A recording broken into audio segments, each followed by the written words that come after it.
চীনের রাজধানী বেইজিংয়ে হয়ে গেল প্রধান উপদেষ্টা ডক্টর মোহাম্মদ ইউনূস ও প্রেসিডেন্ট শি জিনপিংয়ের বৈঠক। স্থানীয় সময় সকাল 10টার দিকে বেইজিংয়ের গ্রেট হলে এই বৈঠক অনুষ্ঠিত হয়। বৈঠকে দ্বিপাক্ষিক বিভিন্ন বিষয়ে আলোচনা হয় ডক্টর ইউনূস ও শি জিনপিংয়ের মধ্যে।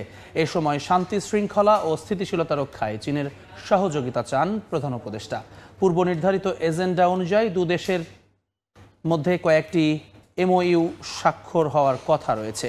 বাংলাদেশের স্বাস্থ্যসেবার উন্নয়ন, রেল যোগাযোগ ও প্রযুক্তিতে সহায়তার বিষয়ে এসব এমওইউ স্বাক্ষর হতে পারে বলে জানা গেছে।